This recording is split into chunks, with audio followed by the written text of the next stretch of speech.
Bonjour à tous, je vous souhaite la bienvenue dans cet nouvel épisode du podcast Catamaran Site. J'ai le grand plaisir de vous présenter la première épisode en français. Je suis Alicia et nous avons comme invité ce matin Cyril Corlet, le DG adjoint de développement du chantier naval Garcia Yachts. Bonjour Cyril, comment allez-vous? Bonjour Alicia, je vais très bien, merci. Super, je suis très contente de vous recevoir pour notre échange aujourd'hui. Alors, nous avons comme objectif de présenter à nos spectateurs le chantier naval Garcia Yachts et bien sûr son tout dernier catamaran, l'Explo 452. Alors, Garcia, filiale du groupe Grand Large Yachting, est un chantier naval basé à Cherbourg.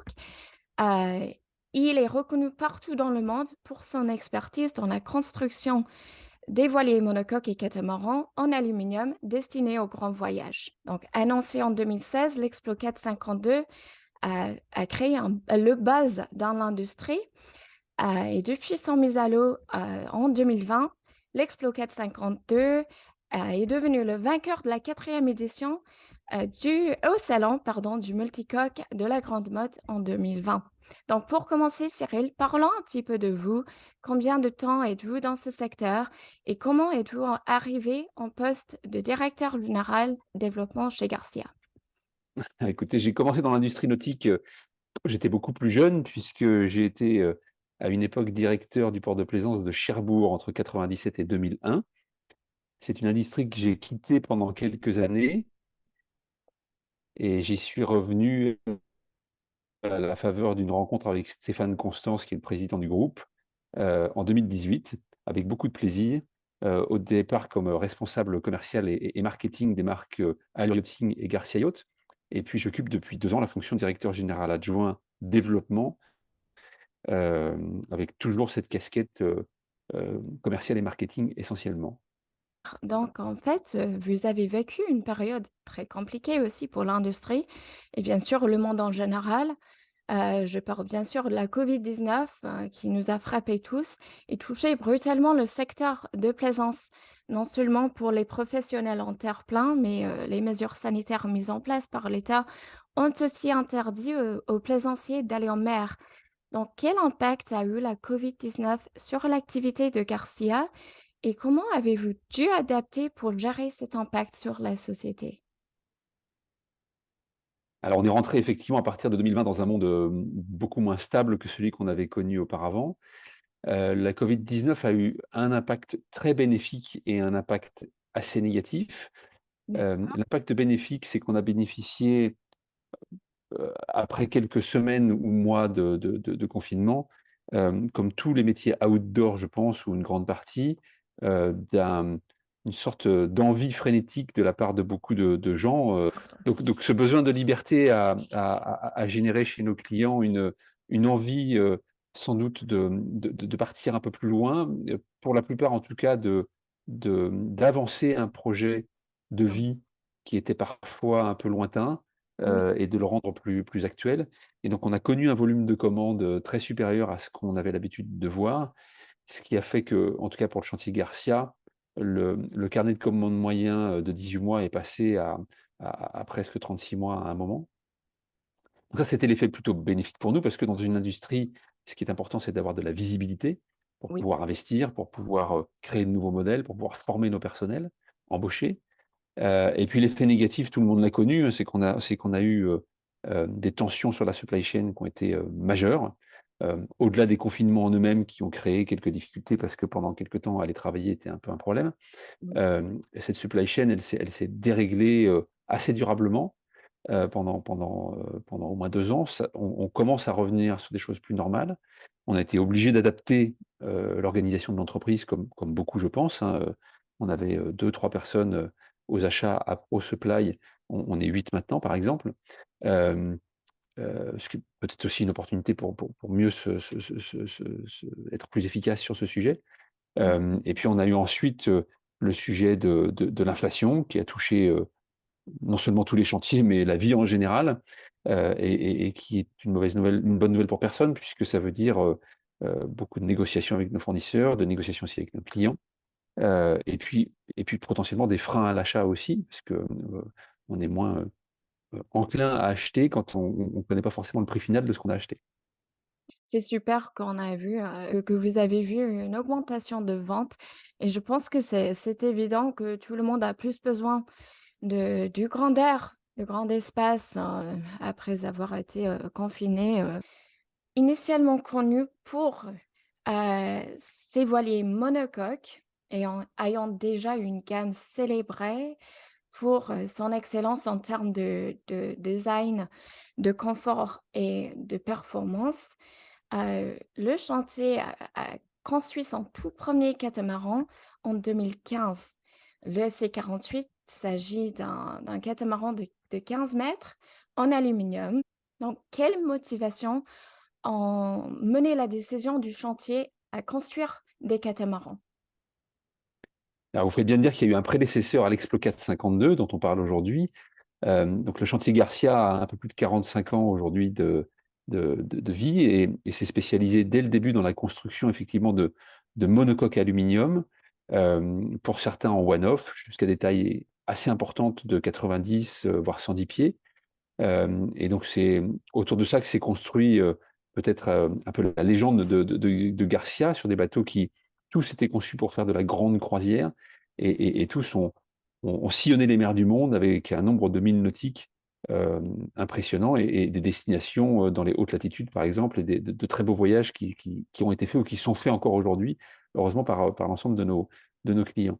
Heu, le 1er catamaran qu'on a construit en aluminium était une rencontre sur ce sujet du one-off avec un client qui souhaitait, un bateau, multicoque, aluminium, qui a été construit à 2 exemplaires puisque une fois qu'on a produit le premier, on a un deuxième client qui a souhaité, faire le même bateau ou peu ou prou le même bateau avec quelques adaptations et ce second bateau, a été lancé sur, le World ARC, et a gagné plusieurs étapes de ce World ARC. Donc ce qui nous a fait dire assez vite qu'on avait, la possibilité sur un catamaran en aluminium de faire un bateau assez performant. D'abord Mmh. parce que le matériau, l'aluminium en lui-même est relativement léger, hein. Il faut se souvenir que les bateaux de course, avant le composite ou le carbone, étaient en aluminium, sur la génération d'il y a un peu plus de 30 ans. Et puis, l'aluminium apporte aussi une grande rigidité de la plateforme, ce qui par rapport aux bateaux au catamaran en polyester est aussi un facteur de performance assez élevé, hein. Pete Goss, qui a navigué sur l'Explo 452, nous faisait remarquer que lorsqu'on naviguait par 20 nœuds au près, le haubannage sous le vent était complètement rigide, ce qui est un signe majeur de rigidité de la plateforme et donc de performance du bateau. Oui, ça tout cela, correspond parfaitement, aussi à la promesse de Garcia: «There is no way you can't go», c'est-à-dire que vous offrez aux navigateurs, l'exploration des latitudes les plus septentrionales aux mers les plus chaudes. Oui, absolument. Donc, le sujet du catamaran pour que, il puisse, apporter, toute la sécurité, c'est de pouvoir aussi, avoir suffisamment de vitesse pour pouvoir jouer avec les systèmes, dépressionnaires. Mmh. Et donc on considère que ce bateau, lorsqu'il y a, un peu de brise, est capable, de soutenir, près de 10 nœuds de moyenne, donc, plus de 200 milles par jour et donc sur des prévisions fiable à 3 ou 4 jours est capable de parcourir 600 à 800 milles et donc de pouvoir, s'échapper, heu d'un système dépressionnaire majeur, puisqu'on a la coutume de dire qu'un monocoque, en tout cas un Garcia, qui serait dans du très, très mauvais temps, vous fermez tout, vous affalez les voiles, vous relevez la dérive et vous attendez que ça se passe à l'intérieur. Un kata, ça se passe pas complètement comme ça. On est sur une sécurité active, dynamique, où il faut pouvoir s'échapper d'un système dépressionnaire majeur s'il y a besoin. On est sur un bateau qui a des très bonnes qualités nautiques, mais dans lequel personne n'a envie de se retrouver dans 50 nœuds de vent avec 12 mètres de vague quand même. Et donc c'est le cas de ce bateau, l'Explo 452, qui est capable de s'échapper ou de jouer en tout cas avec un système de dépression. Et je préfère la formule de Pete Goss sur l'Explo 452 qui dit stretching the boundaries. Donc ça veut dire que par rapport à un catamaran où on est plutôt globalement sur effectivement des latitudes tropicales uniquement, là on peut aller découvrir des choses un peu plus lointaines dans des latitudes un peu plus élevées. L'Explo 452 a reconnu un grand succès, notamment pour sa vitesse dont vous venez de parler son confort et son performance. Le SC48, depuis son mise à l'eau, a aussi réalisé un tour du monde. Donc, ce que je voulais savoir, c'est, heu, qu'est-ce qui différencie le SC48 et l'Explo 452, à l'exception, bien sûr, de leur taille? Alors, le SC48 nous paraissait encore une fois une très bonne base de travail puisque on avait un bateau qui était performant. Hem, on savait par, notre expérience avec Outremer que le monde du catamaran était ouvert à la grande croisière avec le bénéfice, des multicoques, dans la grande croisière, notamment, quand on est au mouillage. C'est une plateforme exceptionnelle pour pouvoir vivre à bord. Donc ça nous paraissait intéressant de pouvoir basculer sur, une offre d'un bateau de semi-série, on va dire, de petite série, en aluminium, multicoque. Ce qui manquait à l'SC48, c'est notamment, une dimension un peu esthétique, et un peu de longueur. Et donc, on est passé avec, Pierre Delion, qui est l'architecte du bateau, sur un 52 pieds au lieu du 48 pieds pour, agrandir un peu la taille de ce bateau, dans lequel on a 2 mètres de hauteur sous barreau partout. Donc c'est aussi une addition d'altitude qu'il fallait pouvoir respecter. Et puis on a beaucoup travaillé aussi avec Franck Darnay, qui a apporté sa touche design non seulement à l'intérieur, mais aussi à l'extérieur du bateau et qui a permis, je pense, d'affiner sa ligne et d'avoir un bateau qui aujourd'hui, a une très belle esthétique, tout en ayant, à l'intérieur une, habitabilité, une hauteur Subaru qui est importante. Mais on est vraiment sur un compromis qu'on a choisi, ça c'est valable pour tout le bateau, aussi bien dans le rapport poids-performance que dans le rapport largeur intérieure, largeur, au mètre beau, à la flottaison, où il faut essayer de réduire les choses. On est, sur, un bateau qui est in between par rapport au bateau très lourd d'un côté que je citerai pas et peut-être très léger, très performant de l'autre. On est vraiment, au milieu de ces 2 types de bateaux, sur un bateau qui a une vitesse moyenne très confortable tout en restant, heu dans un confort de navigation très très élevé. Vous avez utilisé le SC excuse-moi, le SC48 comme une base pour l'Explo 452 et vous avez fait, en tant que chantier, pas mal d'innovations sur ce bateau. Notamment, nous avons la barre pendulaire qui permet de barrer, en 2 positions. Est-ce qu'il y a d'autres choses, que vous voulez rajouter, qui vraiment différencient, ce bateau du SC 48? Ouais, à ce stade, je pense qu'il est important de rappeler que, quand on a voulu mettre l'Explo 4 dans la gamme Garcia Exploration, Oui, ça veut dire qu'on revenait aussi au cahier des charges de la gamme Exploration qui avait été, édité par Jimmy Cornell à l'époque, hein. Faut rappeler que la naissance, de la gamme Exploration chez Garcia est intimement liée au projet de Jimmy Cornell, marin expérimenté, je ne sais pas s'il faut le présenter, qui avait fait plus de 200 000 milles à l'époque et qui en 2014 ou 2013 est venu nous voir pour, heu, construire un bateau spécifiquement dédié pour le passage du Nord-Ouest, qui était son projet, et qui à l'époque était un des premiers, hein. Aujourd'hui, il y a un peu de monde à l'avoir fait, y compris des Allures et des Garcia depuis, mais à l'époque, c'était un peu, une primeur et donc, Jimmy nous avait imposé un cahier des charges extrêmement, élevé en termes de confort et de sécurité sur le bateau, qu'on a, heu, pas en toute partie, parce que comme on passe sur un catamaran, on pouvait pas tout faire, mais en grande partie, décliné sur l'Explo 4. Je vais prendre pour exemple, les tubes aluminium, d'entrée ou de sortie d'eau qui, sont soudés à la coque et qui reviennent jusqu'au niveau de la flottaison avant qu'on mette une vanne. Donc ça veut dire que même si une vanne cassait, elle est au-dessus du niveau de la flottaison. Parfois, presque 1 mètre, hein, puisqu'il faut quand on est vraiment au fond du bateau.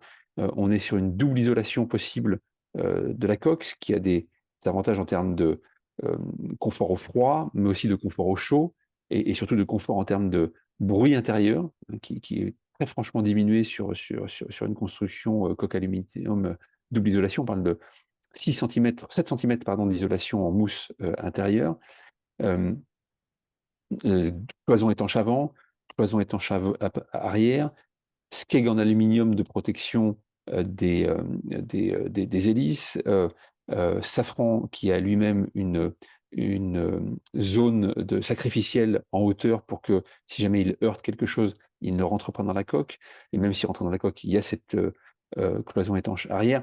Je ne veux pas rentrer dans un étalage trop long de tout ça, mais on a effectivement essayé de reprendre ce cahier des charges. Donc on est sur un bateau qui a un niveau de sécurité très élevé, au-delà de sa construction aluminium qui apporte déjà évidemment une, une sécurité énorme, puisque on parle d'un matériau qui est souple et donc qui, en cas de choc, va se déformer au lieu de créer probablement un trou, hein, si on rencontre quelque chose un matériau très très dur de l'autre côté, qui peut être un rocher, qui peut être un container, qui peut être une baleine, qui peut être je sais pas quoi.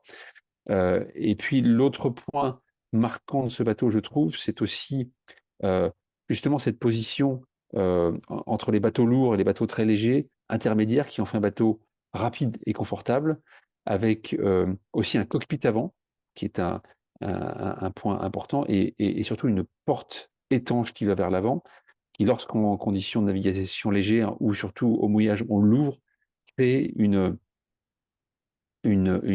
ventilation qui est énorme. Donc ça fait partie des avantages importants de ce bateau. On a aussi des clairs de glace intérieurs qui sont très élevés, et donc une luminosité, une visibilité intérieure qui est très forte. Et puis, bah, une capacité d'équiper le bateau fortement, puisque bah, Garcia apporte une liste d'équipements potentiels qui est importante, adaptée à la grande croisière. Puis je terminerai par la légèreté, hein, qu'on a pu travailler aussi grâce au, au- au travail qu'on a pu faire conjointement avec Outremer, qui fait partie de notre groupe, avec deux points essentiels. Par exemple, la poutre longitudinale avant et la poutre de l'Outremer 5X, donc composite, et qu'on a pu récupérer pour ce bateau, ce qui fait qu'on est sur quelque chose de rigide et léger. Et puis les lots de meubles aussi sont faits avec une âme sandwich mousse, fait qu'on économise plus de 250 kilos sur le lot de meubles à l'intérieur du bateau. Donc tout ça, ça fait partie euh, des suggestions qu'on a eues dans le travail qu'on a fait avec le bureau d'études d'Outre-mer, et qui nous ont permis aussi d'apporter un bateau qui vraiment euh, est un game changer, comme on pourrait dire, pour reprendre l'expression de Pete Goss quand il a essayé le bateau. On va revenir à ce point de la synergie entre les business de Garcia et Outre-mer. Mais juste avant, je voudrais poser la question. Maintenant, vous en avez livré combien de ce modèle, s'il vous plaît? Donc on vient de livrer le numéro 4 il y a quelques D'accord. jours. On avait pris la décision aussi, compte tenu du succès qu'on a connu sur ce bateau, de pouvoir doubler le rythme de production qu'on avait prévu initialement, Oui. en faisant du tuilage sur notamment la partie chaudronnerie, hein, ce qui nous permettait d'augmenter le rythme de production de nos bateaux. C'est un bateau qui est long à produire, hein, puisqu'il faut quasiment 18 mois pour le produire. On va dire 15 à 16 mois pour le produire, dont la moitié en chaudronnerie. C'est vraiment un grand bateau. L'aluminium a un inconvénient, c'est qu'on repart à zéro à chaque fois. C'est-à-dire qu'on repart d'un lot de tôle à plat, contrairement à un bateau en polyester ou en composite où on peut avoir un moule qui permet de répéter facilement avec une durée courte la production des bateaux. Mais malgré ça, on a pu tuiler, ce qui permet d'augmenter le volume de production. Et on a la chance d'avoir 16 commandes sur ce bateau, dont 4 livrées. Mais maintenant, on va passer à un rythme de livraison de 2 à 3 par an, au lieu d'un par an comme c'était prévu initialement. Super, ok. Et qui est l'acheteur typique de ce bateau? Alors l'acheteur typique de ce bateau, c'est un peu l'acheteur typique des bateaux Garcia, c'est-à-dire que c'est généralement un couple euh, qui a autour de la cinquantaine, qui a eu une vie professionnelle assez dense, qui a généralement réalisé certains de ses actifs, et qui décide de partir pour une nouvelle vie euh, différente, très différente, et de partir non pas pour des vacances, mais pour un voyage autour du monde, et, euh, et qui veut découvrir ce monde. On est plutôt sur des durées assez longues, hein, d'une dizaine d'années dans les voyages qui ont été faits par nos clients. Euh, et puis il y a une autre frange de clientèle qui est un peu différente pour ce catamaran, on peut aller sur 4 cabines, voire 5 cabines avec la cabine skipper.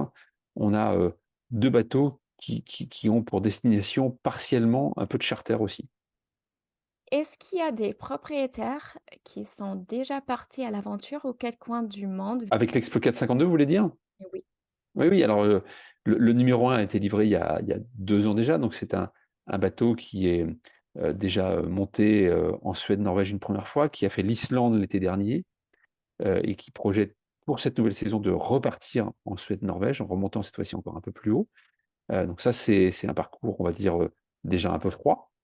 Heu, le numéro 2 est un bateau qui a d'abord été en Méditerranée, qui a transaté, l'hiver dernier et qui est aux Caraïbes, en ce moment, hein, qui explore, l'arc antillais, on va dire, sur, cette fin de saison aux Antilles, hein, puisqu'on est maintenant fin mars, donc il reste, quelques semaines ou quelques mois avant d'aller sur d'autres, horizons.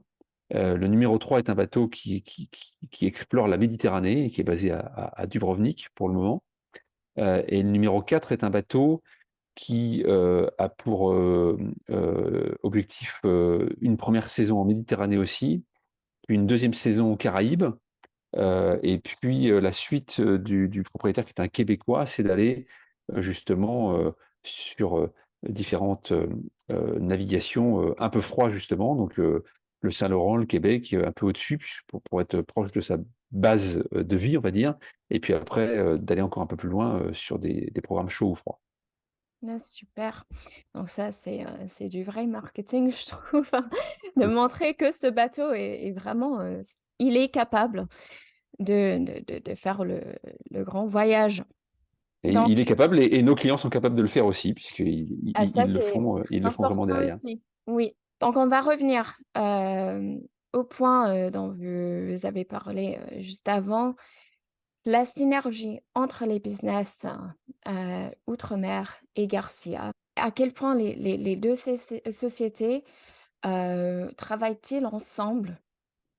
Outre-mer comme, le chantier Garcia et aussi le chantier Allure Yachting, RM et Gunboat sont des chantiers qui appartiennent au groupe Grand Large Yachting, qui est spécialisé dans, les bateaux de grande croisière. C'est ce qui nous unit tous et donc les synergies qu'on a entre nous, bah, je les ai exprimées effectivement au niveau du bureau d'études, au niveau des achats aussi, où il y a pas mal de synergies. Mais la synergie principale pour moi, elle se situe dans l'accompagnement, que l'on procure aux clients, puisque, les 2 fondateurs, Stéphane Constance et Xavier Desmarais, du groupe Grand Large, souhaitaient depuis le début, depuis la création du chantier Allure, qui est le début de l'aventure il y a 23 ans, pouvoir accompagner leurs clients depuis l'idée, hein, à l'occasion d'un séminaire, grande croisière qu'on organise généralement en avril, en passant par des formations. On a une école qui s'appelle Escale Formation Technique qui, procure des modules de 2 ou 3 jours de formation sur la grande croisière, la médecine en milieu isolé, l'électronique, embarquée, la mécanique et cetera, la survie, les équipements de sécurité. Ça se traduit ensuite par un accompagnement de nos clients sur la définition de leur bateau.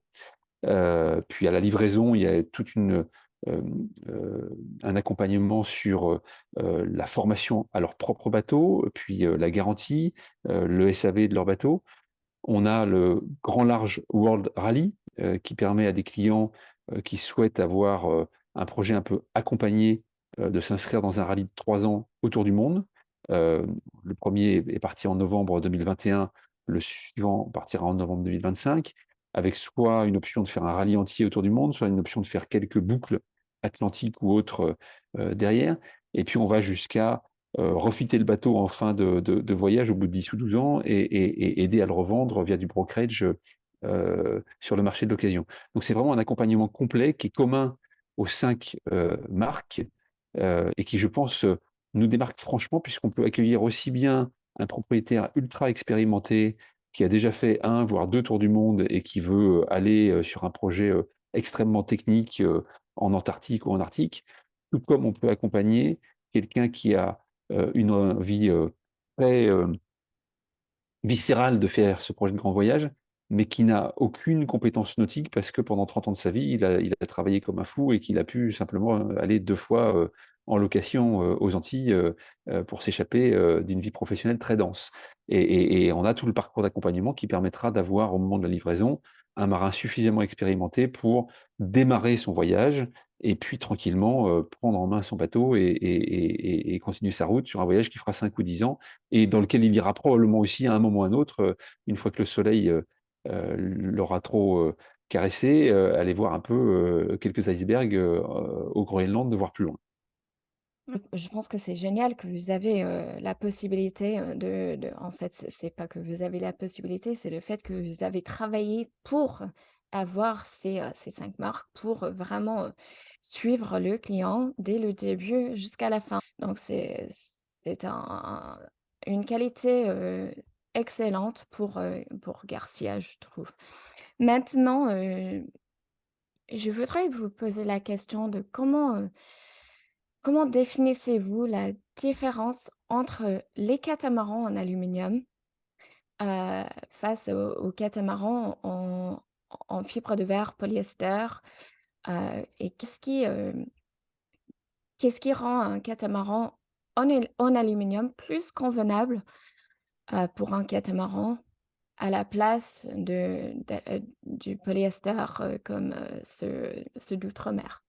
Alors je distingue les catamarans en polyester des catamarans en composite, hein, qui sont Mmh. plus légers déjà, hein, donc je pense qu'on est pour outre-mer sur des bateaux qui sont déjà beaucoup plus évolués, qui permettent plus de légèreté par rapport à un process de construction polyester pur.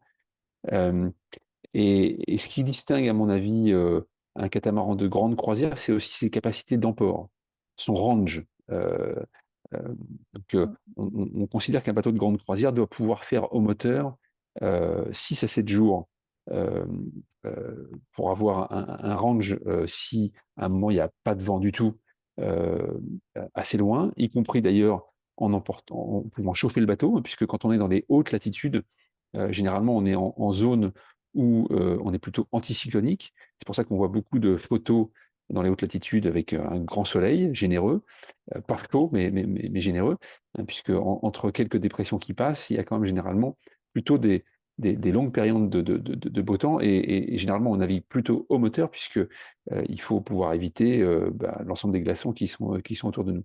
Donc, le fait d'avoir une capacité d'emport, de gasoil, notamment importante est une vraie différence entre un bateau de grande croisière et un bateau de grande série de mon point de vue. Et donc ça nécessite d'avoir des poids très centrés, hein, et donc que ces réservoirs de gasoil soient au fond des coques latérales et pas, au milieu. Ce qui est le cas évidemment sur un Explocat.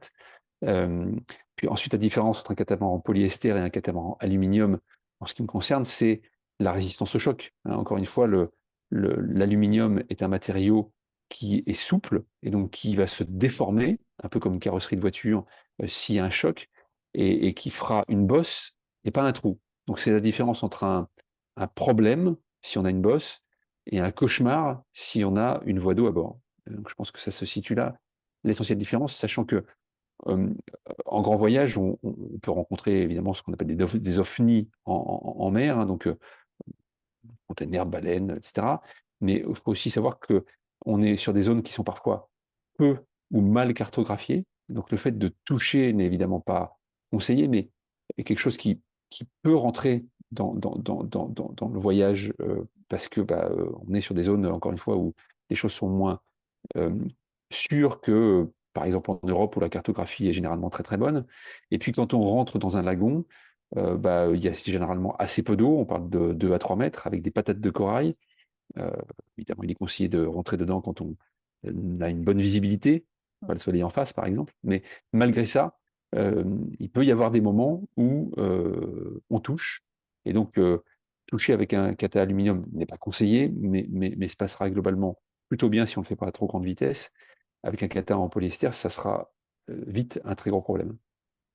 Pour quelqu'un qui hésite entre l'Expo 452 et un monocoque Garcia, heu, quelles informations importantes, doivent-ils retenir lorsqu'ils prennent leur décision pour l'achat?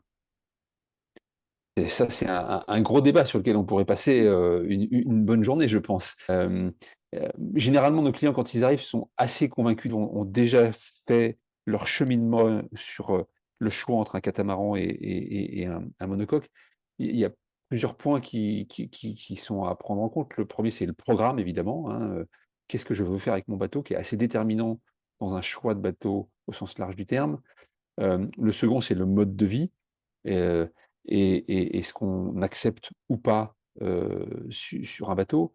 Hem Les avantages du catamaran, on les connaît, hein, c'est ce qui fait qu'aujourd'hui, c'est près de 60 des bateaux qui sont livrés. C'est, son confort, notamment au mouillage, sa vitesse aussi, hem, sa stabilité évidemment. C'est un bateau qui peut, rassurer certaines personnes qui sont, parfois, pas forcément très expérimentées en voile, par exemple, et qui aide aussi ceux qui peuvent être sensibles, par exemple, au mal de mer parfois, parce que les mouvements peuvent être un peu moins comment dire? Penché.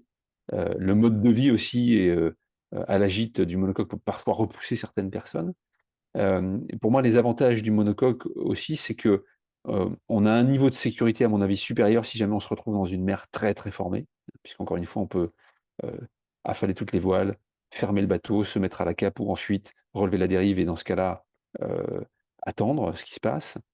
Heu, on a un niveau de confort en monocoque, à mon avis, qui peut être un peu supérieur dans la mer formée aussi, hein, puisque le bateau est sur 2 jambes et pas sur 4. Il n'y a pas au milieu cette vague qui peut parfois percuter, heu, le dessous de la nacelle, qui apporte un peu de bruit, un peu d'inconfort. Et puis le monocoque aussi est plus facile à stocker, heu, puisque nos clients sont, parfois des gens qui veulent partir pour 3 ans sans s'arrêter. Dans ce cas-là, le catamaran est très légitime. Puis parfois sur un projet de 5, 8 ou 10 ans, où ils vont naviguer 6, 8 mois, peut-être 10 mois par an, mais s'arrêter 2, 4 ou 6 mois. Et donc à ce moment-là, la question du stockage du bateau à flot ou à terre va se poser un peu partout dans le monde. Et c'est souvent plus facile de trouver une place pour un monocoque que pour un catamaran. Mais quels sont vos futurs projets, pour le chantier? Envisage-t-il, élargir sa gamme de catamarans peut-être? Alors, oui, on a toujours des projets et des idées, heureusement. On sort d'une période où on a développé 3 modèles sur les 7 de la gamme, si on cumule Allure et Garcia qui travaillent sur le même chantier, puisqu'on a développé l'Allure 51.9, l'Explo 4 52 et l'Exploration 60, qui sont en plus les 3 plus gros modèles de la gamme depuis 3 ans. C'était plutôt une bonne idée de le faire au moment où on a vécu ce moment de marché où les clients, souhaitaient, acquérir de nouveaux modèles, puisque ça a été aussi l'occasion pour nous de faire des lancements commerciaux qui étaient très réussis, hein, avec, on l'a vu, un carnet de commandes sur l'Explo 4 par exemple, qui dépasse 15 modèles. Aujourd'hui, on est en phase où on est en train d'optimiser, les lancements de ces bateaux. Et pour répondre à votre question sur l'Explo 4, je ne sais pas encore si on lancera un nouveau modèle. On a 2 pistes. On ne lancera pas plus petit, ça c'est certain, parce que, hem, la structure de l'aluminium nécessite elle-même à l'intérieur, de réduire un peu les espaces et donc, si on descendait, probablement que ça aurait pas beaucoup de sens en termes de volumétrie intérieure. Donc la question se posera soit sur un Explo 452, même taille et peut-être une version un peu différente, et pourquoi pas une deuxième version du bateau, peut-être plus simple par exemple ou je sais pas, qui reste à définir et peut-être aussi monter en taille, pourquoi pas sur un 60 pieds, où là, heu, plus on monte en taille en fait, plus l'aluminium a des vertus de rigidité et de légèreté puisque sur un bateau en polyester, plus vous l'agrandissez, plus il faut mettre de matériaux et d'épaisseur, pour continuer à avoir une structure qui tient la route. Sur l'aluminium, c'est pas le cas et donc on a un rapport de légèreté qui devient de plus en plus favorable au fur et à mesure, que l'on agrandit la taille. Je pense que tout le monde attend avec impatience, les nouveautés du chantier naval Garcia. Alors, pour ceux qui veulent en savoir plus, comment peuvent-ils vous contacter, s'il vous plaît? Eh bien, assez simplement, donc on a un site, hein, Garcia que j'invite nos auditeurs à visiter. On a une chaîne YouTube aussi qui permet de découvrir pas mal les bateaux. Je pense que déjà par ce biais-là, c'est une première découverte intéressante et sur ce site, vous avez, classiquement un bouton «Nous contacter» qui permet d'être en contact, assez directement avec moi ou Olivier Devin qui est responsable commercial, pour Garcia, avec nos emails, nos numéros de téléphone et on est très vite disponible pour ceux qui veulent prolonger, soit par, des conf calls quand, on a affaire à des clients un peu lointains puisque 80 de nos clients sont étrangers, soit par des visites chantiers, qui se prolongent aussi par des essais en mer lorsque, on est dans un process de décision qui s'approche donc voilà, le contact avec nous est assez facile. Vous donner aussi le numéro de téléphone, et adresse mail si vous le souhaitez, les diffuser à la fin. Mais en tout cas, via le site web, vous pouvez nous contacter très facilement.